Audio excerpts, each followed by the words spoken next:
Going to ask Yossi, who is our intrepid host. We're starting to record.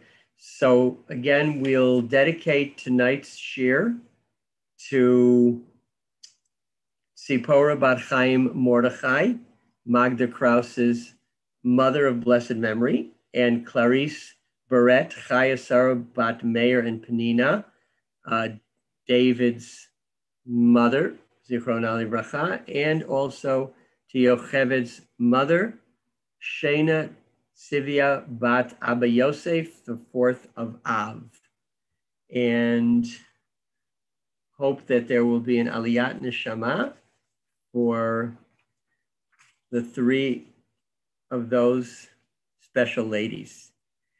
All right, we have reached the end of Sefer Bamidbar, which is, of course, a very, very amazing Sedra with the trials, travails, tribulations, travels of Am Yisrael as we go through the desert. In a way, this is really the end of the historical narrative because, in other words, next week, we're going to begin Sefer Devarim, and that is what we call Mishnah Torah. It's a repetition of the Torah. There will definitely be new mitzvot given.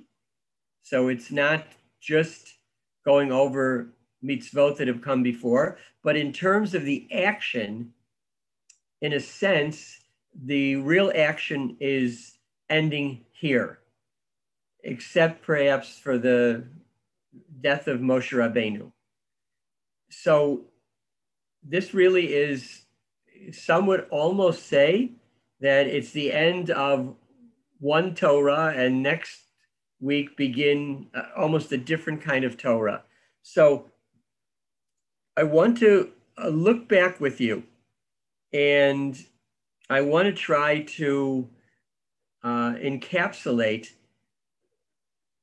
a lot of what we have learned in Sefer Bamidbar, and then add a couple of other ideas, because in a way, this is Hashem and Moshe Rabbeinu wanting to leave us with some very important messages before Moshe climbs the mountain and gives his goodbye speech, which is essentially what Sefer Devarim is. So these are kind of lessons to live by. We begin at the beginning, Bamidbar, with the word Bamidbar. Whenever you want to know the essence of any Jewish concept, you look at the Hebrew word, sometimes even the English, which can be connected to the Hebrew. So Bamidbar, which we translate in the desert, which of course is where this takes place, but we know that it also connects to another word, and that the root word of dibur, daled bet resh, which means speech. And I suggest to you that this entire book of Bamidbar, as amazing as this may be, revolves around the power of speech and is predominantly about the ability of speech to bring great blessing, or perhaps in its negative context, to do great harm. You know, we say, the Rambam says, and the Kuzari talk about the fact that there are different levels of existence or of life.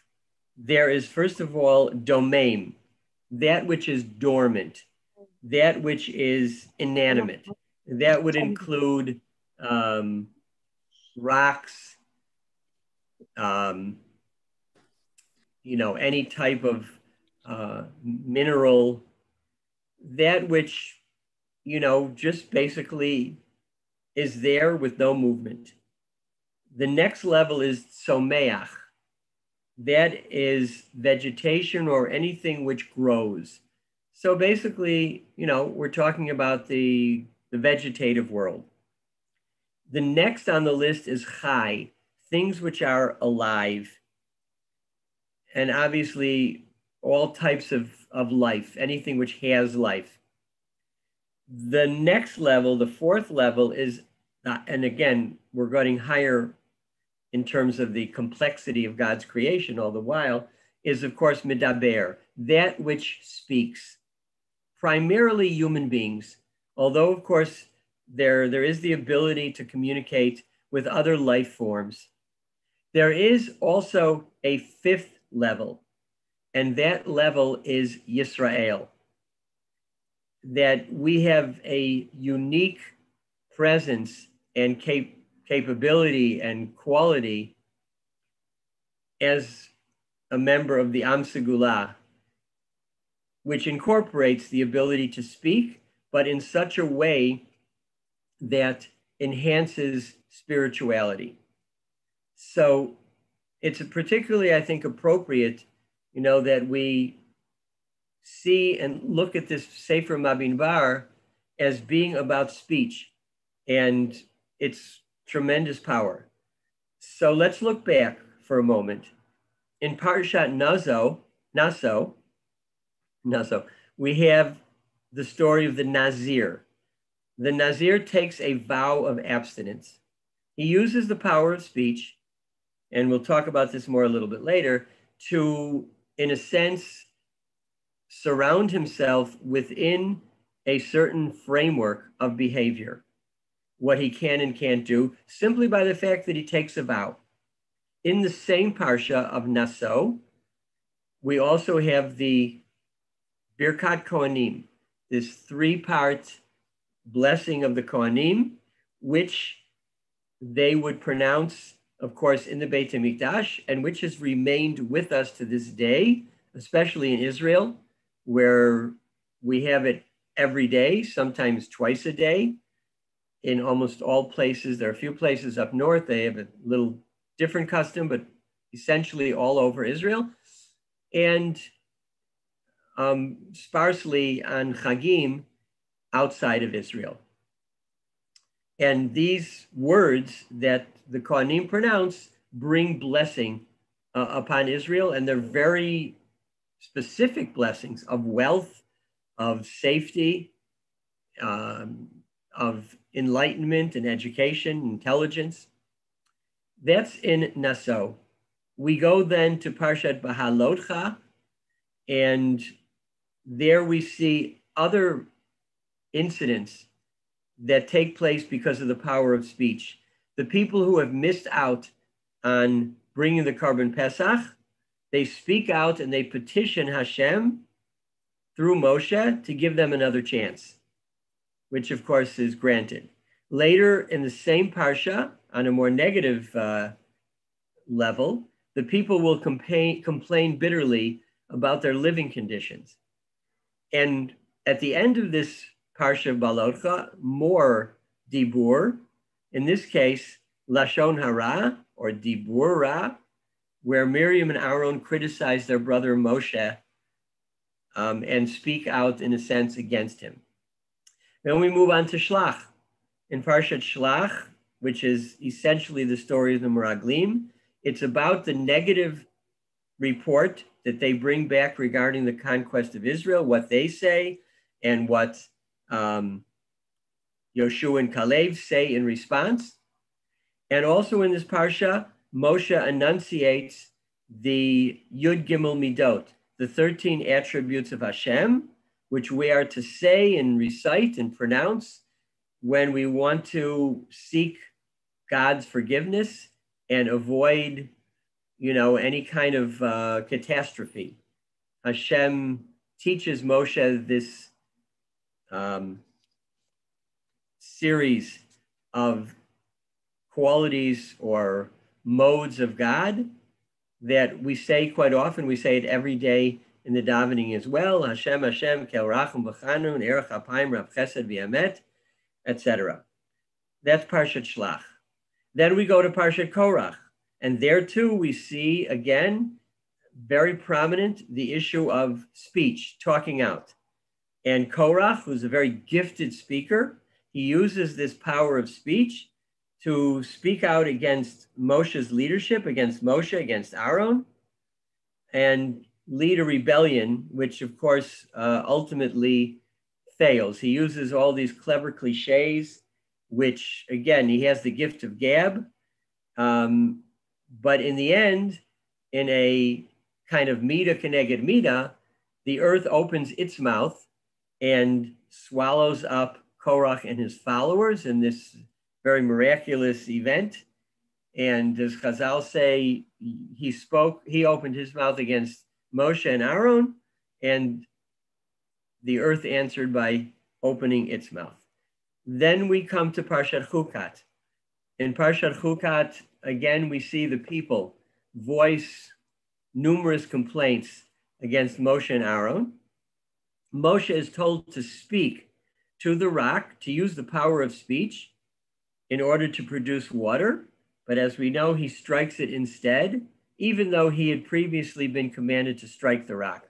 But now he was commanded to speak to it.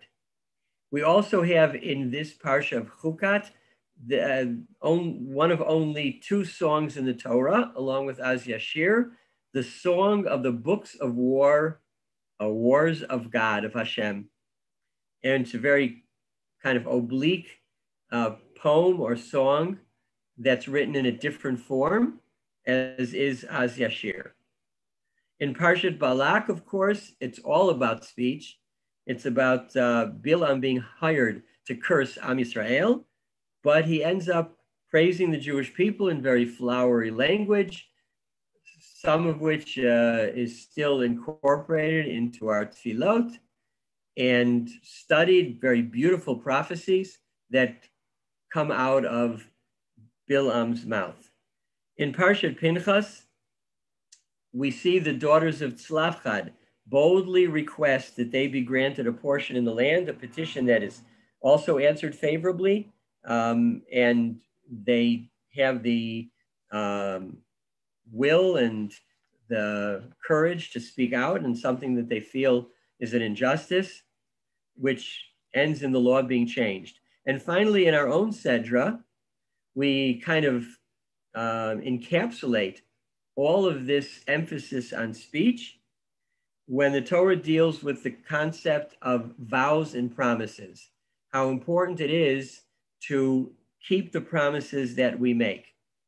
Later on in the same Parsha, we'll see Reuben and Gad speak up and ask for permission to dwell on the east bank of the Jordan. More on that later. So in a nutshell, every Sedra within Parshat Bamidbar is talking about dibur, about speaking, reinforcing the importance that the Torah gives to the power of speech. Again, this is what makes us even above the midaber, that what we use speech for, to pray, to learn, to discuss issues of spirituality, to transmit our culture and mitzvot to the next generation, etc. And Chazal tell us that the central source of the power of the Jewish people and the essence of our energy derives from using our ability to speak positively in all of these different opportunities, including words of consolation, a nichum avelim, for example, to give brachot, not only to say brachot, but to give brachot. That's why we begin the day, we say shalom to people, and always to remind the world that God is running this world. So we have these phrases of Im Yirtzeh Hashem, Be'ezrat Hashem, and that's why we derive from Shem, which means name, that we are always pronouncing God's name. So words are really very, very important. That's why the Hebrew word for word is milah, just as the Brit Milah is a sign of who is a Jew, and we are recognized by the Milah, we are recognized also as being the people of the word. We often call ourselves the people of the book, but the people of the word might be even more appropriate. And words can create reality. which is a very fascinating concept. You know, most of the world says that an oral contract isn't worth the paper it's printed on, but we have a different outlook on that. We really believe that your word is your bond, that your word is sacred, and you can change reality. A person, we saw this by the Nazir can pronounce a vow and suddenly becomes a completely different person. And later on, when he will disavow his Nazirut, then he'll go back to being what he was before. We see this by the concept of hektish, of in the time of the Beit HaMikdash, you could, simply by saying it, you could designate an animal or an object as being something that is consecrated for a holy purpose, essentially to be used in the Beit HaMikdash. And from then on, whatever you talked about changes its status. An animal, I declare that this animal is going to be used at some point for an offering. At that point, nobody can touch it. The animal is a different animal. You can't shaft it, you can't harm it, you can't mistreat it. In some cases, you cannot work it, simply because somebody said, this is hekdesh. This is separated out now and identified for a holy purpose. And you have to keep that promise. You are bound to use the animal for that. You can't change your mind and say, well, you know, this cow, I'm running out of meat. I'll use the cow. I'll slaughter it and I'll use it for meat. Sorry, it's already been, simply by your word, consecrated for something else. You know, and for those who come or are familiar with New York, so you know that you can consummate a deal, even worth millions of dollars, simply when one person says to the other, Mazel Bracha. Mazel Bracha means we have a deal. Maybe there's no contract, but it's sacrosanct. If you break that, you can become shunned in the diamond business, simply because you said those two words. Rav Peretz, the chief rabbi of Ranada, once told me that, I heard him say, or he told me actually, when somebody will come and ask about the kashrut of a particular food, that they are pretty sure that something happened to make this food treif. They come to the rabbi, and the rabbi looks at the food or hears the story. He pronounces it kosher. And he said to me, at that point, the food actually becomes kosher food. So if somebody wants to, you know, be machmir and not eat it, that's up to them. But they are putting aside food that's kosher. They're not saying this is questionably kosher, 90% chance it's kosher. No. He said, once it is declared by the Rav to be kosher, its status and its reality changes. It is now a kosher food. And you can serve that to whoever you want to. It takes on a new identity. It's very fascinating. We know that words also bind us. We have this concept of the hatarat nedarim, that we have to be faithful to our words to the extent that we have to essentially convene a beit din if we're going to somehow undo a promise that we made. You know, in the marriage ceremony, there's a lot of, I would say, maybe that's the wrong word, fluff. There are a lot of things there that are not completely essential to the efficacy of the marriage. We do it as tradition. We read a ketubah, we have sheva brachot, we break a glass. The essence of the marriage between two people is the declaration by the chatan in front of Eidim, Harei at mekudeshet li. You are betrothed to me. Those few words create a new reality. And at that point, they are married.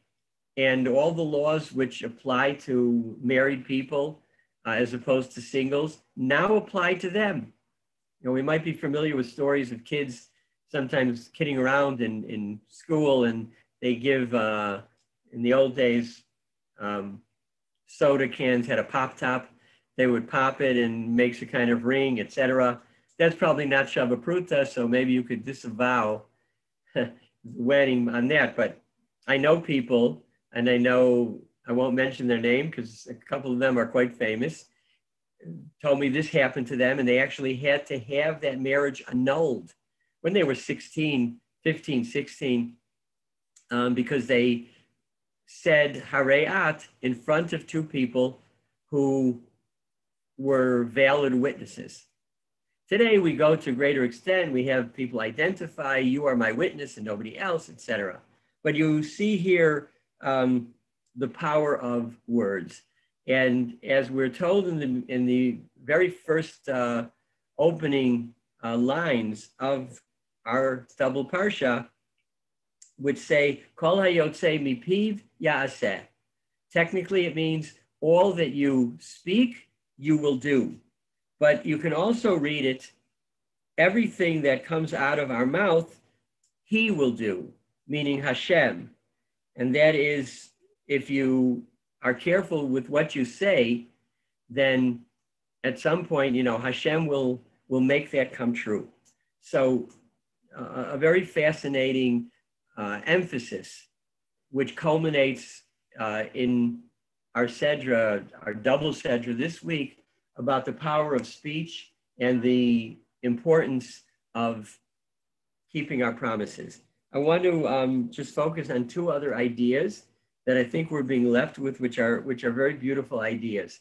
So the first idea comes in Parshat Mas'eh, when we talk about the Arei Miklat, the cities of refuge. For the accidental manslaughter to run to, there are many, many laws of exactly how this worked and how it was a necessary institution to protect those who were not guilty of murder, and at the same time afford a certain amount of justice to the family, to the next of kin of the victims. But one of the things that we are told here in Perek Lamed Hey, in Pasuk Yud Daled, that Moshe Rabbeinu, and this is one of the last things he does before he dies, is to designate 6 cities of refuge. Et shlosh harim titnu me'ever li'ardain, v'et shlosh harim titnu be'eretz Canaan, arei miklat tiyena, to set up 3 cities of refuge on the west bank of the Ardain and 3 on the east side, where, as you know, there were 2.5 tribes living, right? Rashi immediately asked the question, Reuven, Gad, and a portion of the Shevet of Manasseh, they're 2.5 tribes. On the other side are 9.5 tribes.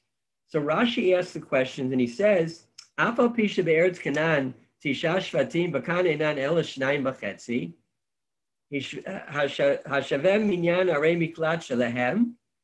There is an equal number of cities of refuge, and he says why? Mishum de begilad. This is what that territory is called.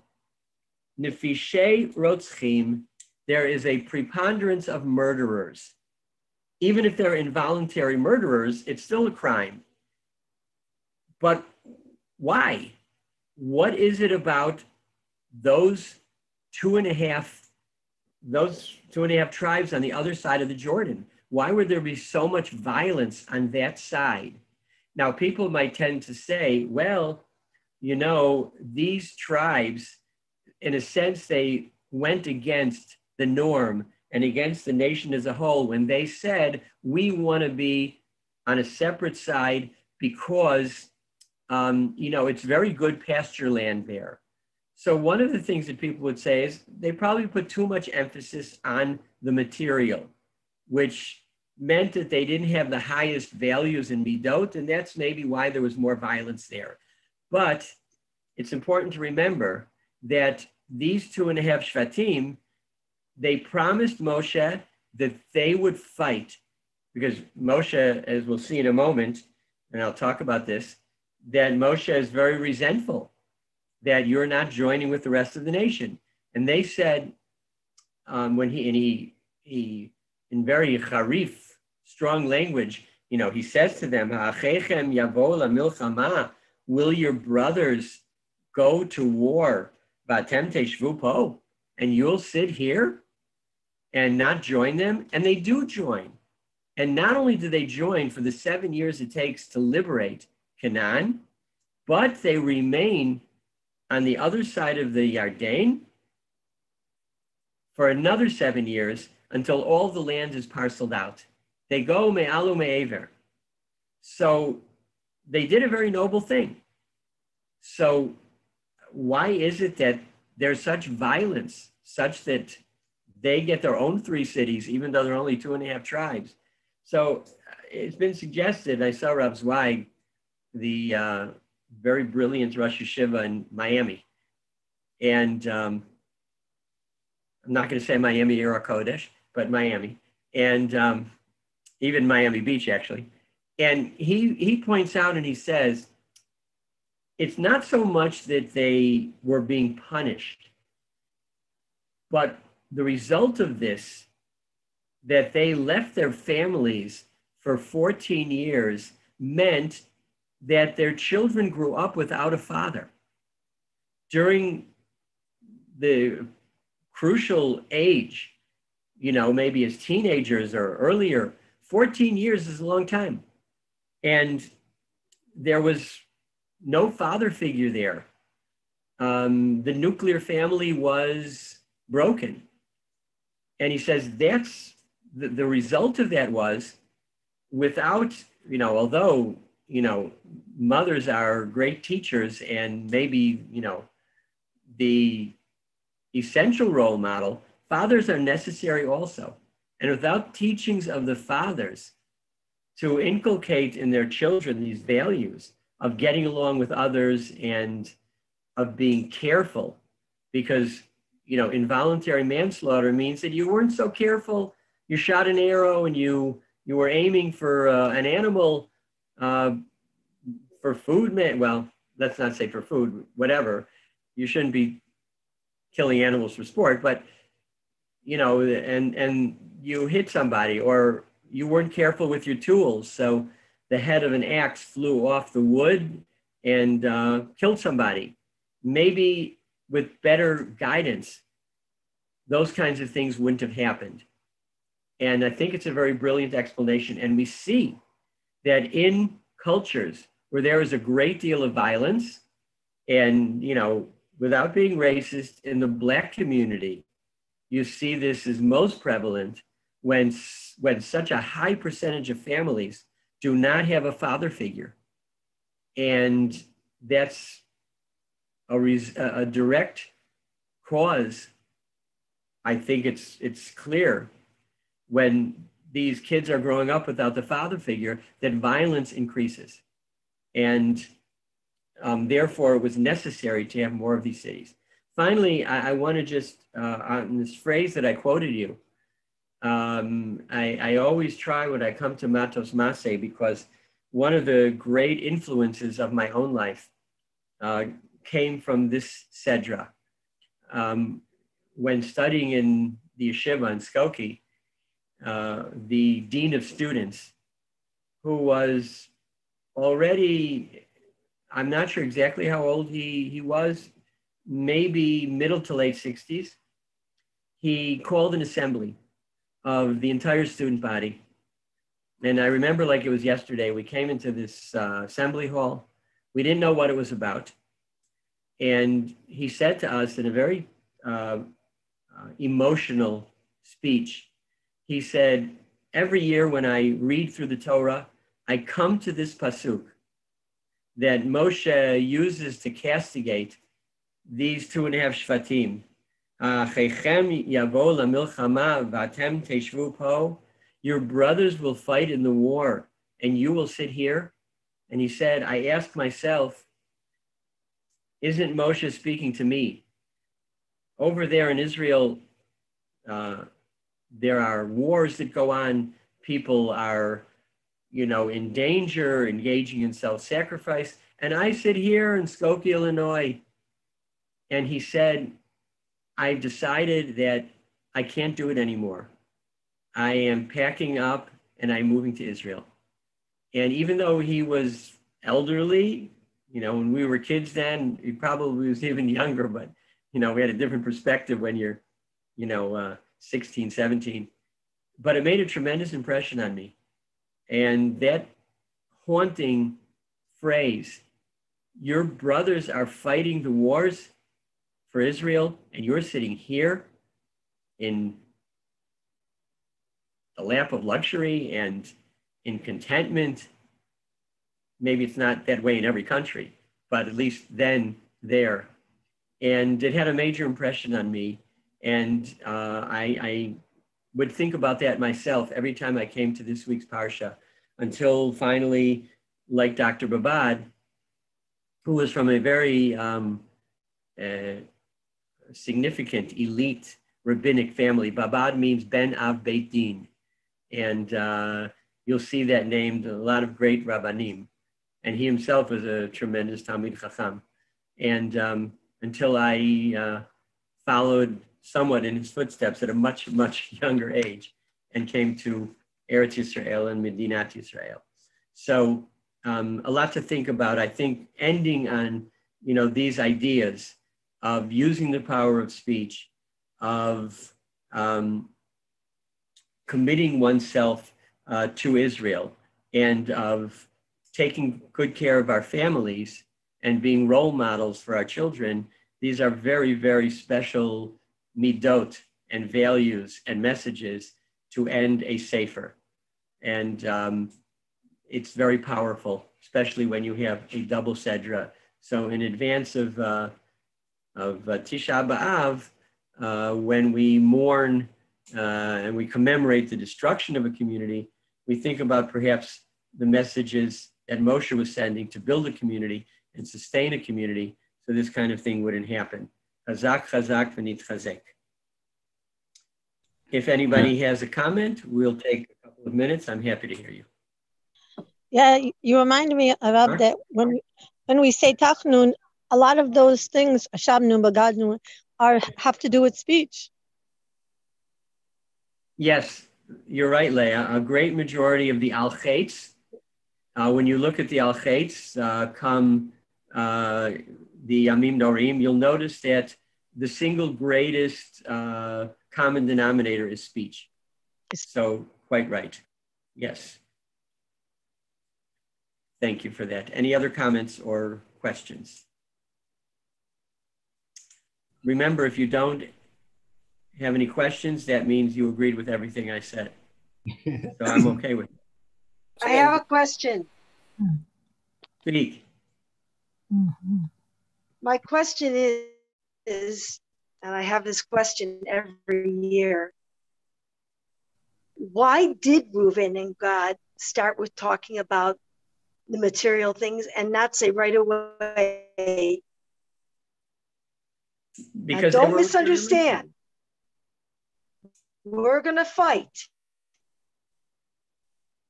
But they come to tell him why. They come to that arrangement later. I don't understand why they started it with material. Well, because they were materialistic people, and that was what was on their mind. And that's what they said first. And Moshe corrects them, and he said, "You got the wrong order, and you need to rearrange your priorities, and don't put that first." Yes, I see Tal just sent me that the SHIUR is also in memory of her great-grandfather, who's his yahrzeit. And his name actually, Zev Jabotinsky, Senior. So his neshama should also have an aliyah. Thank you, Tal. Thanks for always joining in as well. We do have some young people here that I'm very happy to say join in. And, if you're ever called on for Devar Torah, hopefully, at the very least, you have something to say, and it wasn't a wasted half hour, or in this case, 36 minutes. So I wish all of you a Shabbat Shalom, and next week we'll try to do something a little bit special in advance of Tisha B'Av. And hopefully I will see you all then. We're going to do the most famous story dealing with Tisha B'Av, but in perhaps greater depth than you have ever heard it before, unless you heard my shir on the amazing story of Kamsa and Bar Kamsa, but with some, I think, aspects that you have not experienced before. Everybody have a wonderful Shabbat. And you can always contact me individually if you have any other questions. Shabbat shalom. Shabbat shalom. Shabbat shalom.